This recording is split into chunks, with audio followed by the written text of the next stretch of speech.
바벨론 70년 바벨론 포로 생활을 했습니다. 매우 고달프고 서글픈 이제 그런 포로 생활을 이제 합니다. 그게 시편 137편에 그때 그들이 겪었던 서러움, 분노 이런 것들이 이제 137편에 나옵니다. 그 중에서 1절에서 4절까지만 한번 같이 읽어보시겠습니다. 같이 읽으시죠. 우리가 바벨론의 여러 강변 거기에 앉아서 시온을 기억하며 울었도다. 그 중에 버드나무에 우리가 우리의 수금을 걸었나니 이는 우리를 사로잡은 자가 거기서 우리에게 노래를 청하며 우리를 황폐하게 한 자가 기쁨을 청하고 자기들을 위하여 시온의 노래 중 하나를 노래하라 함이로다. 우리가 이방 땅에서 어찌하여 여호와의 노래를 부를까? 조금 상황을 설명하자면은 포로로 끌려갔습니다. 노예들이죠. 바벨론의 여러 강들, 성경에 유명한 유프라테스 티그리스 강이 나옵니다. 그 강변에서 대운하 공사 이런 거에 이제 강제 노역을 당합니다. 밥 먹는 시간이 되었을지 잠깐 휴식 시간이 되었을지 그 포로로 잡아갔던 바벨론 사람들이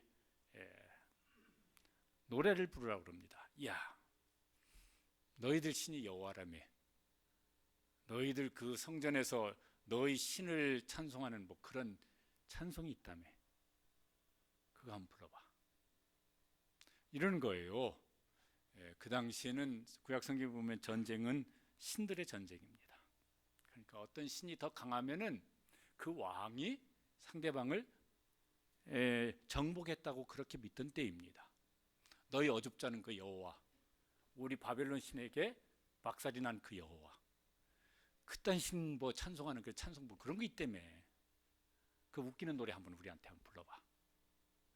그래서 자기들의 신이 이스라엘의 신 여호와를 아주 박살내가지고 승리자로서 어떤 승리의 기쁨을 한번 누릴 수 있도록 너 노래 한번 더 불러봐, 이런 거예요. 그러니까 하나님을 최대한 모독하는 것이고 그 하나님의 백성들을 최대한 조롱하는 것입니다. 거기 4절에 우리가 이방 땅에서 저 이방 우상들을 섬기는 이 백성들에게 어떻게 그들을 즐겁게 하려고 하나님을 조롱하면서 지금 노래를 부르라고 하는데 우리가 어떻게 그 노래를 부를까? 못 불러. 죽어도 못 불러. 뭐 이런 겁니다. 그 이탈리아 작곡가 베르디라고 하는 사람이 만든 오페라 나부코 뭐 이런 거, 여기에 그때 당시 이 히브리 노예들이 겪었던 서러움을 그 노래로 만든 게 있습니다. 제목이 히브리 노예들의 합창이고, 영상 예배 드리는 분들은 이게 뭐 저작권 이런 문제 때문에 그냥 음악만 나갈 겁니다. 영상은 나중에 찾아보시면 이제 볼 수 있을 겁니다. 한번 잠깐 한번 보시겠습니다. 그때 겪었던 그들의 슬픔입니다.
주시고요.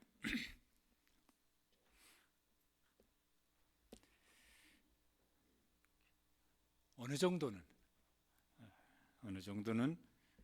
예, 설교 준비하면서 든 생각이 한국교회 슬픔 아닐까. 우리가 저렇게 몸으로 포로된 건 아니지만은 세상에 조롱을 당하고 모욕을 당하는 이런 언사를 수없이 아무렇지도 않은 듯이 그렇게 듣는 현실이 되어버린 한국교회 슬픔이 아닐까 이런 생각이 들기도 했습니다. 오늘도 우리는 여기 앉아서 이렇게 자유롭게 예배를 드리지만은 북한의 성도들은 진짜 저렇게 몸소 고통을 겪고 또 그 슬픔, 두려움 속에서 그래도 그들의 믿음을 잃지 아니하고 소망 중에 예배를 드리는 이제 그분들은 아마 저런 마음으로 예배를 드리지 않을까. 혹은 개인적으로는 이렇게 드러나지 어떻게 드러낼 수도 없지만은 이렇게 마음속에 어떤 슬픔을 아픔을 가지고 이제 그걸 막 겨우겨우 견디면서 그래도 믿음으로 버텨내려고 그렇게 이제 애쓰는 성도들의 모습도 저 속에 있지 않느냐 할까. 하나님께서 이제 회복을 주십니다. 오늘 말씀처럼 아주 꿈꾸는 것 같은 회복을 주십니다. 우리에게도 하나님께서 개인적으로도 또 한국 교회 속에도 저 북한의 성도들에게도 하나님께서 이런 회복의 은총을 베풀어 주시고 또 그 회복의 은총을 베풀어 주시기를 소망하면서 그 소망 중에 견디고 버티고 나아갈 수 있는 힘을 주시기를 주님의 이름으로 축복합니다. 1절에 이제 그들의 감격을 이렇게 말을 합니다. 여호와께서 시온의 포로를 돌려보내실 때 어땠다고요? 우리는 꿈꾸는 것 같았도다. 왜 이렇게 꿈꾸는 그런 기쁨을 누릴까 그러면 그만큼 오랜 세월 70년이라는 되는 오랜 세월 겪었던 아픔이 이제 컸으니까 더 그랬을 거예요. 성경 구약 역사를 보면은 남쪽 유다 왕국이 바벨론에 의해서 나라가 망합니다. 그리고 이제 많은 백성들이 끌려갑니다. 끌려가는 모습이 그냥 이렇게 무슨 차 타고 간 것이 아니라 이 가나안 땅에서부터 저 바벨론까지 한 2,000km 되는 길을 발에는 쇠고랑 차고 손에 쇠사슬을 매어서 한 2,000km를 끌려갑니다. 그리고 이제 바벨론 포로 생활 70년을 하는 것이죠. 그리고 그 바벨론이 바사, 교과서에 나오는 페르시아에 의해서 이제 나라가 망합니다. 그리고 그 바사의 첫 번째 왕 고레스라고 하는 왕이 자유를 선포하는 그런 이제 칙령을 발표합니다. 그게 구약 성경 에스라서 1장 1절에 저렇게 나옵니다. 바사 왕 고레스 원년에 여호와께서 예레미야의 입을 통하여 하신 말씀을 이루게 하시려고 바사 왕 고레스의 마음을 감동시키심에 그가 온 나라에 공포도 하고 조서도 내려. 예레미야 선지자가 이제 예언한 것을 하나님께서 성취하려고 하시는 거예요. 예레미야서에 저런 말씀이 이제 여러 번 나오는데 그 중에 29장 19절에 10절에 저렇게 말씀합니다. 같이 한번 읽어보시죠. 여호와께서 이와 같이 말씀하시니라.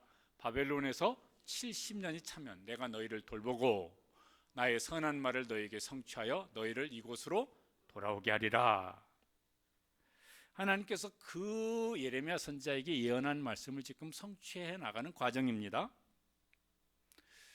고레스가 그걸 알고 이제 조서를 이렇게 내렸습니다. 그 조서 내용이 에스라서 1장 2절에 이렇게 이제 나와 있습니다. 바사왕 고레스는 말하노니 하늘의 하나님 여호와께서 세상 모든 나라를 내게 주셨고 나에게 명령하사 유다 예루살렘의 성전을 건축하라 하셨으니. 저게 성경에 있지만요, 저 고레스 칙령을 저렇게 만들어 놓은 것이요 대형 박물관에 이렇게 보관되어 있는 게 이제 있습니다. 하나님께서 이 고레스를 통하여서 이 명령을 내리게 하세요. 그런데 이 고레스에 대한 말씀이 여기 성경에 보면은 이사야서 45장 1절에 이렇게 말씀되어진 게 있어요. 이사야 선지자는 고레스가 등장하기 전 200년 전에 예언했던 선지자입니다. 하나님께서 그 200년 전에 이사야 선지자를 통해서 고레스에 대해서 예언하게 하셨습니다. 그 내용이 45장 1절입니다. 여호와께서 그의 기름 부음을 받은 고레스에게 이같이 말씀하시되 내가 그의 오른손을 붙들고 그 앞에 열국을 항복하게 하며, 고레스가요 열국을 정복하는 왕이 될 것을 예언하게 하신 말씀입니다. 하나님이 이사야 선지자에게 예언하게 하신 것, 예레미야 선지자에게 예언하게 하신 것을 이루시려고 바벨론을 바사에 의해서 무너지게 하시고 바사 왕 고레스를 세워서 저런 칙령을 발표하게 하신 것이에요. 고레스가 어떻게 이 일을 알고 마음에 감동을 받은 거예요. 야, 이스라엘의 하나님 여호와가 자기 백성을 다시 회복시키기 위해서 바벨론 무너뜨리고 바사가 세우게 하고 그 중에 나를 왕으로 세워서 이런 일을 행하셨구나. 그래서요 그가 감동을 받아서 그런 칙령을 이제 발표한 것입니다. 하나님의 백성들도 그걸 어떻게 누구를 통해서 어떻게 이제 안 것입니다. 야, 하나님의 역사를 이렇게 움직이셔서 우리를 이렇게 회복시키시는구나. 야, 이 꿈 같은 일이 우리에게 이렇게 일어나고 있구나. 그러면서 뭐예요? 찬송을 하는 거예요. 2절에도 그래서 그들이 아주 감격하고 신이 나서 이렇게 찬송을 합니다. 그때 우리 입에는 웃음이 가득하고 우리 혀에는 찬양이 찼었도다. 하나님의 백성들뿐만 아니라 거기 주변 이방 나라 사람들도 야, 하나님이 이스라엘의 하나님이 자기 백성을 위해서 저런 일을 하시는구나. 그래서 요 2절 뒤에 보면 저렇게 나와 있어요. 같이 읽어보시죠. 그때 문나라 가운데서 말하기를 여호와께서 그들을 위하여 큰 일을 행하셨다 하였도다.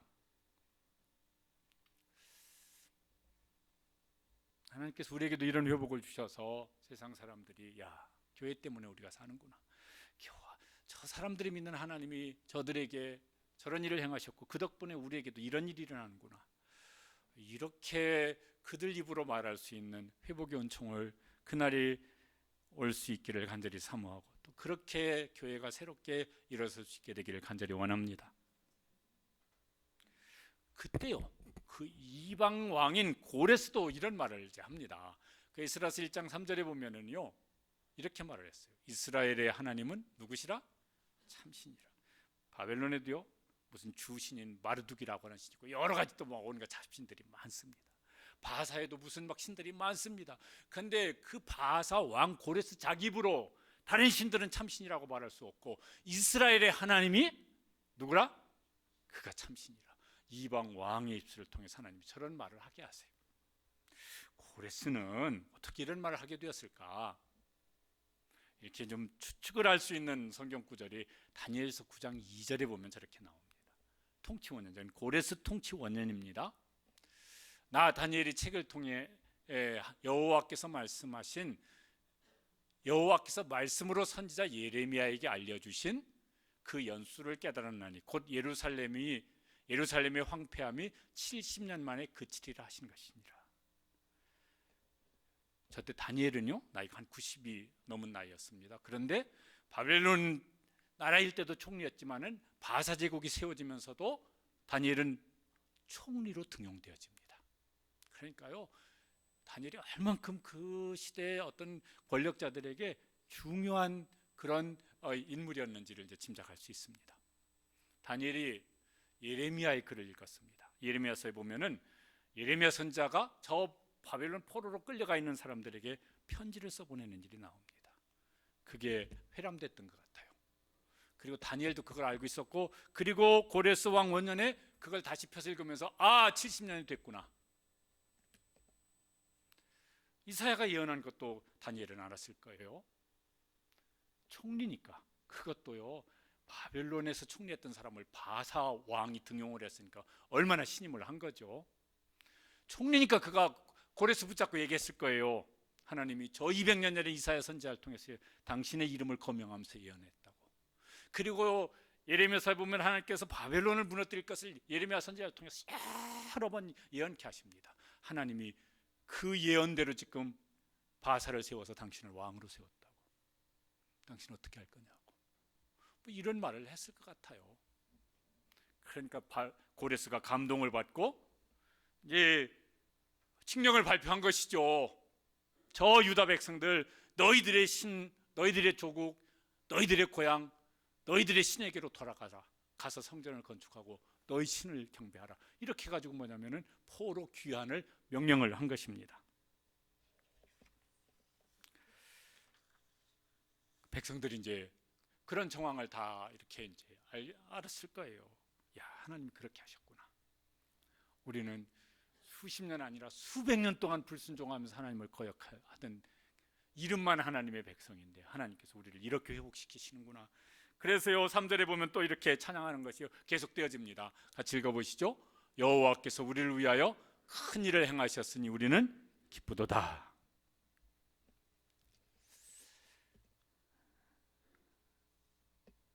우리나라 모든 역사를 우리가 다 알지도 못하고 기억지도 못하지만은 지난 한 100여 년의 역사를 이렇게 우리가 교과서에서 배운 대로만 생각을 해봐도 유다 백성들이 바벨론 포로 생활을 겪었던 그런 고난이나 슬픔이나 서러움이 이렇게 우리 속에 고스란히 있었습니다. 연세가 많으신 분들은 그걸 직접 경험한 분들도 많으시겠고, 나라가 망했습니다.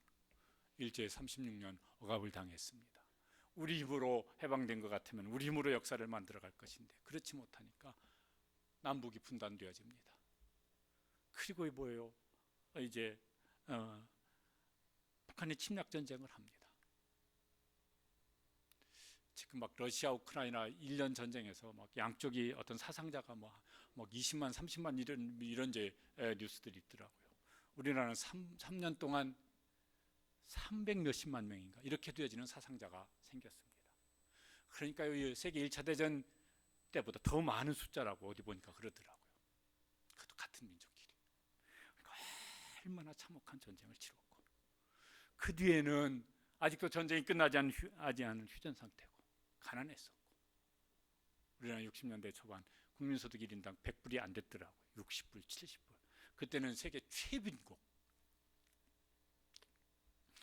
그런 역사가 이제 우리의 역사죠. 그런데 하나님께서 우리에게 꿈 같은 복을 주셨습니다. 사람들은 뭐라고 하든지 우리는 이게 하나님께서 우리에게 주신 복임을 잊지 않아야 할 것입니다. 영적인 부흥을 주셨습니다. 세계 선교 역사상 한국교회만큼 이렇게 부흥한 선교 역사가 없다고 그럽니다. 그러니까요, 유례가 없는 그런 영적인 부흥을 주셨고 교회의 부흥을 주셨습니다. 경제적인 부흥, 우리가 막 지금 이것 경제가 어렵다 하더라도요, 우리처럼 이렇게 빠른 시간에 이만큼 경제가 성장한 나라도 없다고 그럽니다. 그리고 정치적으로 이렇게 무슨 나라를 잃었고 식민 또 막 무슨 전쟁, 그리고 막 어떤 군사독재, 그런 역사 속에서도요 우리나라만큼 이렇게 빠른 시간에 경제적으로든 정치적으로 민주화가 이런 나라가 없다고 그럽니다. 그러니까 우리가 이게 당연한 것이 아니고, 이게 막 당연히 막 우리가 이게 왜 이거밖에 안 돼, 왜 막 이렇게 막 무슨 그렇게 불평하기 전에 하나님께서 우리 가운데 진짜 다른 나라하고 굳이 비교하자면은 꿈꾸는 것 같은 이런 회복을, 이런 축복을 주신 것을 기뻐하고 감사하고 찬송할 수 있는 그런 우리가 되었으면 좋겠습니다. 당연히 누릴 수 있는 것을 우리가 누리는 건가? 그럴 만한 힘이 우리 속에 막 그런 뭐가 있어서 우리가 누린가 그러면은 그렇지 못하죠. 우리가 이제 이런 찬양 많이 불렀습니다. 은혜라고 하는 찬양. 반주 불러보시죠.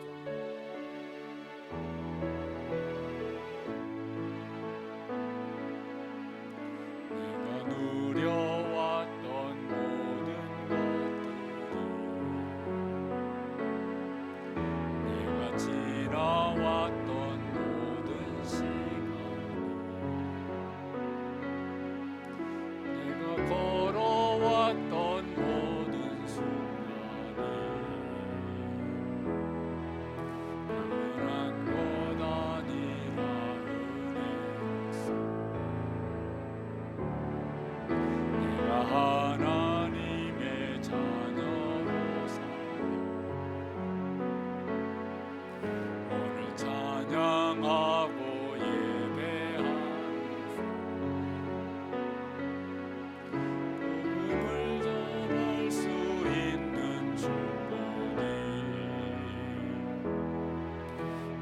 당연한 것 아니라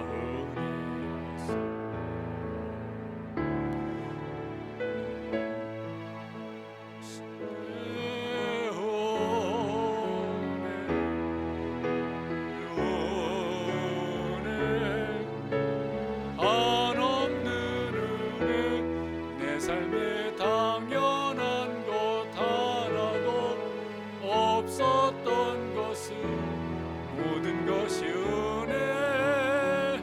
은혜였소.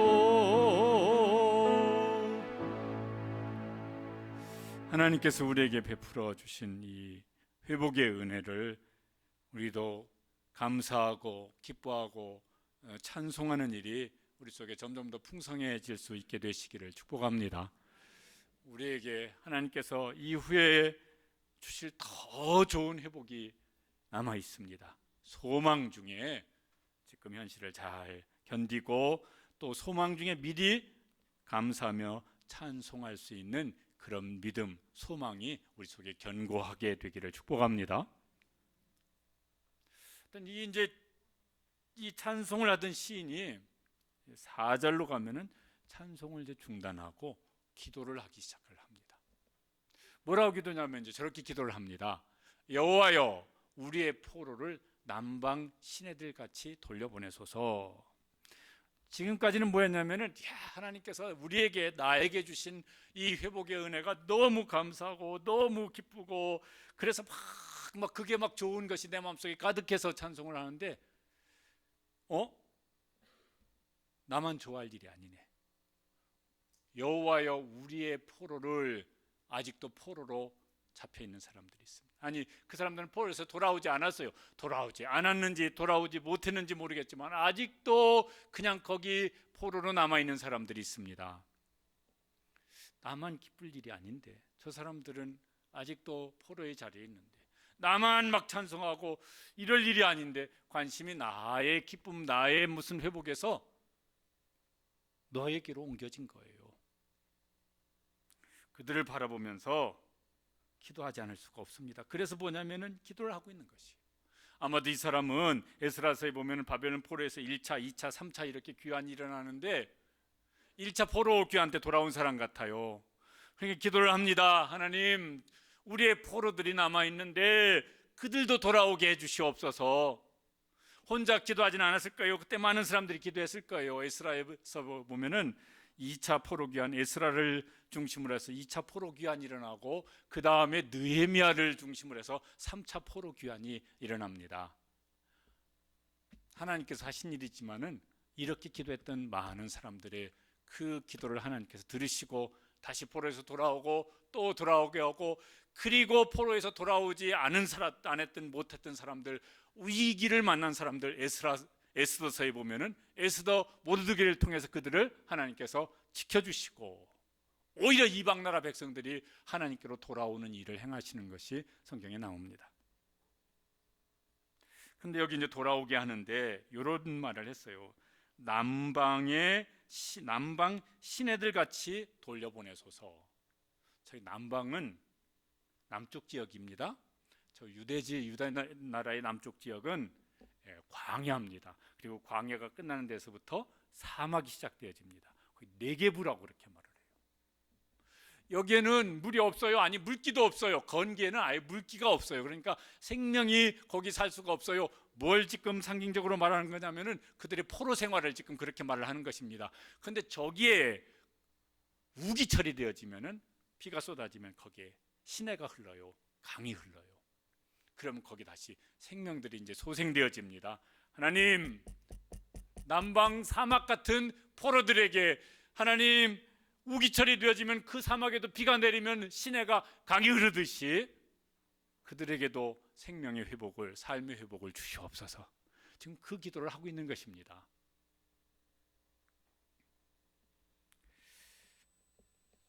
우리는 오늘 여기서 예배드립니다. 그런데요, 우리 곁에도 남은 포로와 같은 사람들이 있습니다. 무엇의 포로가 되었나? 그러면요, 욕심의 포로지. 이런저런 욕심의 포로들. 근데 욕심의 포로는 뭐의 포로가 되냐면, 욕심 잉태한 즉 뭐를 낳고? 죄를 낳고 죄의 포로가 되어져요. 그 다음 단계는 뭐의 포로가 되겠습니까? 죄가 장성한 즉 사망을 낳느니라. 그게 순서예요. 욕심의 포로가 되어집니다. 그 다음엔 죄의 포로가 되어집니다. 그 다음에는 사망의 포로가 되어집니다. 스스로 헤어나올 수 있는 사람이 없어요. 그런데 그 포로, 지금 그 포로 중에 있는 사람이 누군가 그러면은 그 중에는 우리 자식들이 있어요.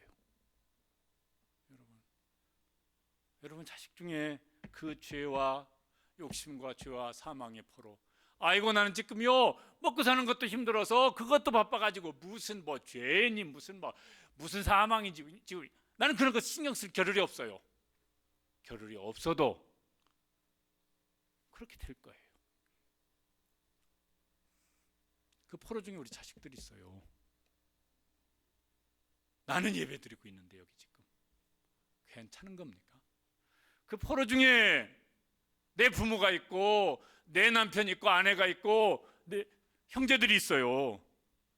그러든지 말든지 뭐 종교는 자유지. 여러분 그런 겁니까?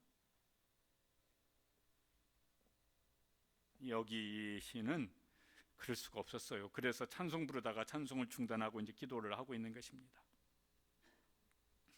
나는 예수 그리스도 안에서 자유를 얻어서 꿈꾸는 기쁨이든 즐거운 찬송이든 하고 있는데 그는 여전히 죄에 매여 있고 슬픔에 매여 있습니다. 막 나만 막 찬송 부르고 있으면, 나만 예배드리고 있으면 하나님께서 야 잘한다, 야 내가 좋다 그러실 것 같습니까?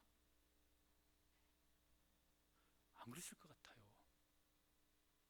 우리가 예배드린 것 하나님이 좋으시겠지만은 내 옆에 있는 포로는 어쩌고, 우리가 찬송 부르면 하나님께서 기뻐 들으시겠지만은 하나님 물으실 거 아니겠습니까?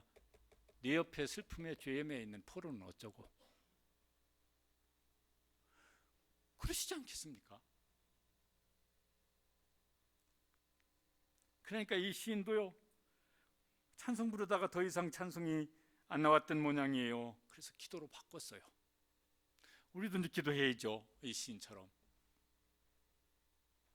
여호와여 우리의 포로를 남방 시내들 같이 돌려보내소서. 저 우리의 포로 속에 내 자식이 있고 내 남편이 있고 내 부모가 있고 내 형제가 있고 우리가 품고 있는 대신자가 거기 있고, 얼마나 간절히 기도했을지는 모르겠습니다. 얼마나 간절했겠어요. 우리가 기도하면 하나님께서 남방 시내들 같이 돌려보내시는 일을 오늘 우리에게도 하실 줄로 믿습니다. 이들의 기도를 들으시고 2차로 3차로 포로에서 돌아오게 하셨거든요. 이사야 43장 20절에 보면 하나님께서 나는 이렇게 할 것이라고 말씀을 하십니다. 같이 읽어보시겠습니다. 내가 광야의 물을 사막에 강들을 내어 내 백성 내가 택한 자에게 마시게 할 것입니다. 네가 광야의 물을 내라, 네가 사막에 강을 내라 아니고 내가 사막에 강을 낼 것이다. 내가 사막에 물이 흐르게 할 것이다. 그래서 내 백성으로 마시게 할 것이다. 우리는 이제 뭐 할 것인가? 우리는 하나님 우리의 포로를 남방 시내들까지 돌려보내소서. 우리는 기도하시고 하나님은 그 회복의 역사를 이루어 주실 줄로 믿고, 그리고 사모하고 소망 중에 기도하면서 나아갈 수 있게 되시기를 바랍니다. 주일학교 때 불렀던 찬양인지, 주일학교 전도사할 때 많이 불렀던 찬양인지, 저것도 이사야서에 있는 성경 말씀을 이제 찬송으로 바꾼 것인데 같이 읽어보실까요? 사막에 샘이 넘쳐 흐르리라, 사막에 꽃이 피어 향내 내리라. 주님이 다스리신 그 나라가 되면은 사막이, 한 번 더 읽어보시겠습니다. 사막에 샘이 넘쳐 흐르리라, 사막에 꽃이 피어 향내 내리라. 주님이 다스린 그 나라가 되면 사막이 꽃동산 되리라. 사막 같은 우리의 심령 속에, 사막 같은 혹은 우리 가족의 그 영혼 속에 하나님께서 시내가 흐르게 하시고 꽃이 피게 하시고 꽃동산이 되게 하시고 열매를 맺게 하시는 그날까지 우리도 하나님의 회복의 은혜를 사모하고 간구하면서 나아가는 우리 모든 부모도 되시고 모든 아내들도 되시고 모든 성도들도 되시기를 간절히 바랍니다. 하나님께서 우리에게 회복의 축복을 주시는데 우리는 가만히 있기만 하면 되나? 찬송만 부르면 되나? 기도만 하고 가만히 있으면 될까? 여기 시인은 보니까 그렇게 하지 않고 있습니다. 뭐 하냐면요, 앞에는 찬송을 불렀었어요. 야, 꿈꾸는 것 같도다.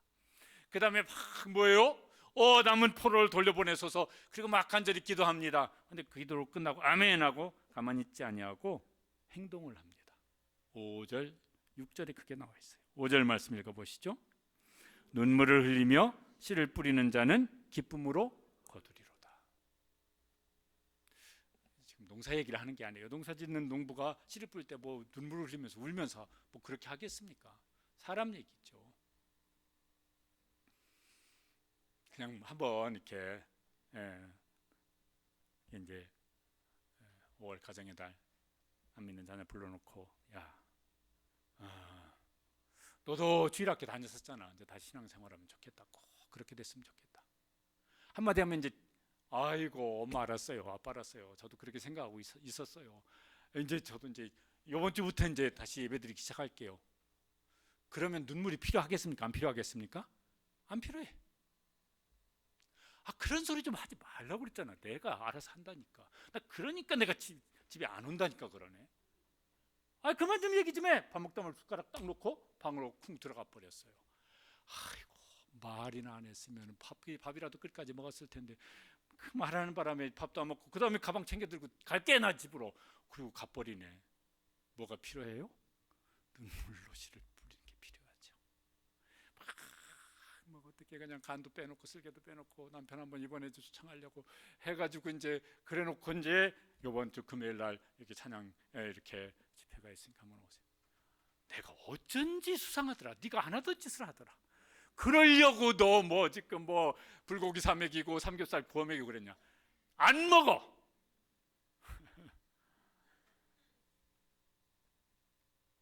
내가 교회만 다니는 안 다녔지만 그럴 때 처먹지 마라. 그리고 밥상 확 치워버리는 건데 내가 교회 집사인 덕분에 집사인 것 때문에 말도 못하고 맛있는 거 해 먹이고 욕 먹고. 뭐가 필요합니까? 눈물로 씨를 뿌리는 게. 눈물로 씨를 뿌리는 게 필요하죠. 언제까지요? 기쁨으로 열매를 거둘 때까지. 눈물로 씨를 뿌리면은 이 신에게 소망이 있어요. 하나님은 기쁨으로 열매를 거두게 하실 것이다. 반드시 그렇게 하실 것이다. 그래서요 스스로 마음에 다시 다짐하고 스스로 결심하고 또 그렇게 행동을 하는 것입니다. 6절에 그래서 이렇게 말을 합니다. 같이 읽어보시겠습니다. 울며 씨를 뿌리러 나가는 자는 반드시 기쁨으로 그 곡식단을 가지고 돌아오리로다. 그러니까 하나님께서 기쁨으로 그 곡식단을 가지고 돌아올 때까지 계속해서 눈물로 씨를 뿌리고 눈물로 또 씨를 뿌리고 눈물도 씨를 뿌리는 것이죠. 하나님은 심은 대로 거두게 하시겠다고 말씀하십니다. 하나님은요 공짜를 굉장히 안 좋아하시는 것 같아요. 좀 이렇게 좀 마음속에 좀 기억을 해두시라고. 한번 따라서 해보시죠. 하나님은 공짜를 별로로 생각하신다. 하나님은 공짜를 영 안 좋아하신다. 공짜 좋아하지 마세요. 여러분 공짜는요 뒤에 후불제예요. 요금이 비싸게 따라와요. 대부분 경우에. 그렇죠? 공짜인 경우는요 하나님께서 우리에게 은혜로 주시는 것 빼놓고 나머지 공짜는 후불제예요. 뒤에 값이 굉장히 비싸게 따라오는 경우가 많아요. 공짜 좋아하지 마세요.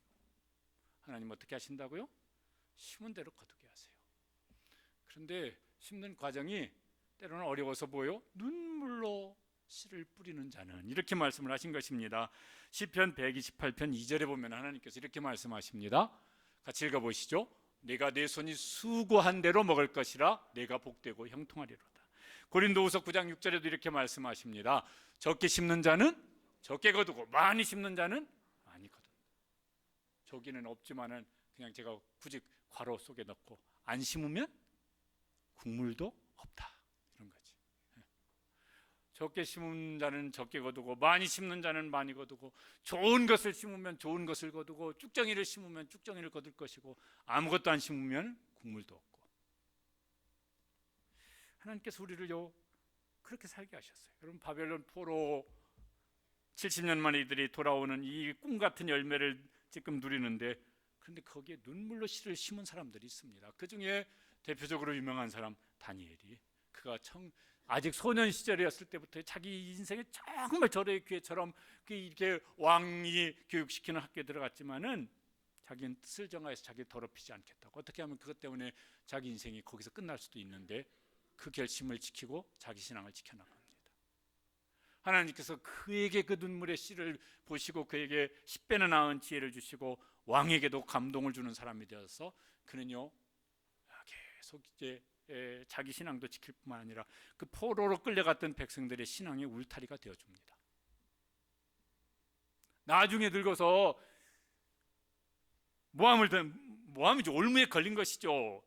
왕 외에 다른 신의 다른 누구에게든지 절을 하면 사자굴 속에 집어넣는다. 그럴 때 다니엘이 그 법령이 선포된 줄 알고도 하루에 3번씩 보란 듯이 봐라 그러면은 창문 열어놓고 감사 기도를 했다고 나옵니다. 그래서 사자굴 속에 던져졌습니다. 하나님께 그를 지키셔서 그 사건이 왕에게 큰 감동을 주는 사건이 되어져서 왕의 마음이 움직여집니다. 눈물로 씨를 심은 그런 사람들이 어디 혼자였겠어요? 그런 사람들의 그 눈물로 씨를 심은 것을 하나님께서 사용하셔서 그 꿈 같은 회복을 주신 것이죠. 예수님도 씨앗으로 심겨지셨어요. 예수님 십자가 지시기 전날 저녁에 예수님이 하신 말씀입니다. 내가 진실로 진실로 너희에게 이르노니, 그 다음에 같이 읽어보시죠. 한 알의 밀이 땅에 떨어져 죽지 아니하면 한 알 그대로 있고 죽으면 많은 열매를 맺느니라. 근데 저거 예수님께서 막 기쁘고 즐겁고 신나서 룰루랄라 하면서 십자가의 길로 가신 것이 아니고, 히브리서에 보면은요 그때 예수님이 하신 일을 저렇게 적어놓고 있습니다. 그는 육체에 계실 때 자기를 죽음에서 능히 구원하실 이에게 어떻게 해요? 심한 통곡과 눈물로 간구와 소원을 올렸고, 그 심한 통곡과 눈물로 씨앗이 되셔서 십자가의 길로 가셨습니다. 십자가의 죽음의 길로 가셨습니다. 그래서 우리가 열매가 되었습니다. 기독교 2000년 역사, 그 예수님이 씨앗이 된 열매들이죠. 우리 시화동산교회 예수님이 그 씨앗의 열매죠. 저도 여러분도 예수님께서 그렇게 씨앗이 되셨기 때문에 우리가 열매가 된 것입니다. 이걸 늘 기억할 수 있게 되시기를 바랍니다. 오늘 이제 자녀주일입니다. 시편 127편에 보면은 자식은 여호와의 주신 기업이고 상급이라고 되어 있습니다. 하나님 주신 최고의 상이에요. 그런데 제 생각에는 그 상을 씨앗으로 주셨습니다. 열매로 주신 것이 아니고 씨앗으로 주셨어요. 언제가 제일 막 자녀를 낳았을 때 언제가 제일 좋으셨습니까? 태어났을 때부터 한 돌 때 무렵인가? 한 2살, 3살 되면 이제 나는 이런 사람이 올시다 라고 이제 부모한테 계기는 나는 말은 표준 말이 아닌 것 같고 하여튼 고집을 부리기 시작합니다. 그때부터 이제 하나님이 주신 최고의 축복의 열매인데 아직 씨앗이야. 이게 싹이 나고 꽃이 피고 향기가 나고 열매가 되기까지는 눈물로 기도하고 눈물로 양육을 하는 것이 있어야 합니다. 언제까지요? 부모가 죽는 날까지. 막 20살, 30살 되면 뭐 걱정할 게 없습니까? 아니요. 보니까 점점 더 많아지는 것 같아요. 언제까지? 부모가 죽는 날까지. 하나님께서 부모에게 주신 사명이고 또 그게 은혜라고 생각이 되어집니다. 왜? 그러니까 기도하지. 그러니까 하나님 안 됩니다. 뭐 제 지혜로 힘으로는 택도 없습니다. 하나님 은혜가 절대적으로 필요합니다. 그러니까 기도하죠. 간절히 기도하죠. 그러니까요 자기도 기도하는 사람이 되어지죠. 예수님께서 십자가 지시고 가시면서 하셨던 말씀이죠.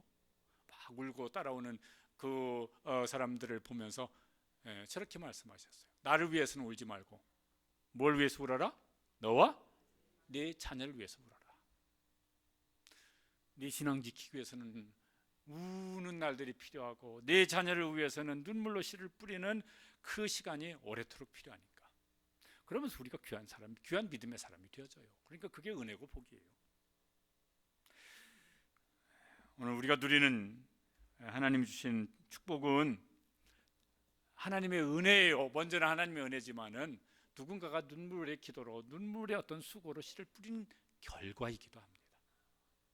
오늘 우리가 눈물로 기도하고 눈물로 무슨 섬기고 눈물로 돌보는 그 눈물의 씨를 뿌리는 일이 일어나면은 누군가는 하나님께서 그에게 은혜의 열매, 축복의 열매를 그 마음속에, 그 인생 속에 맺혀지게 될 것입니다.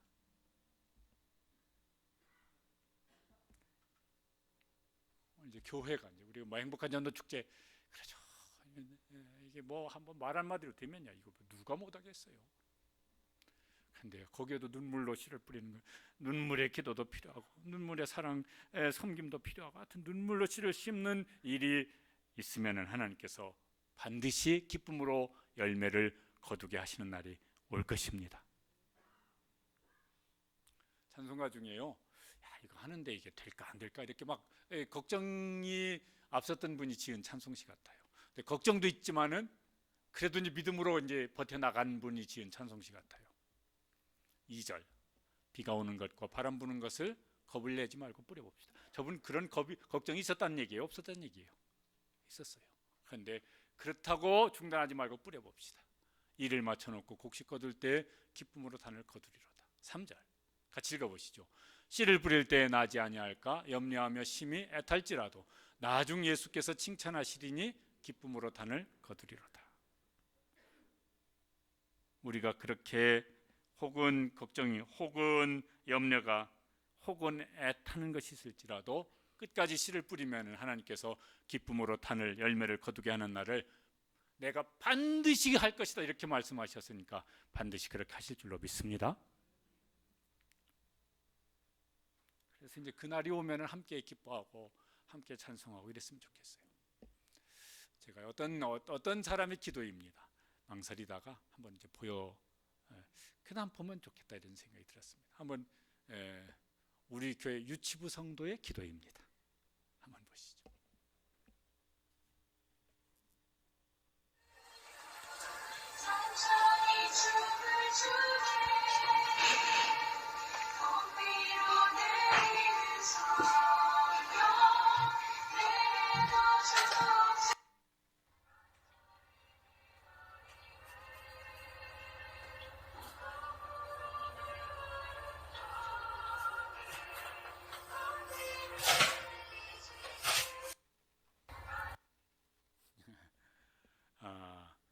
저희 손주 7살짜리 규진이하고 5살짜리 서진입니다. 쟤들이 놀다가 방문 닫고 들어가서 이제 저렇게 기도를 한 번씩 합니다.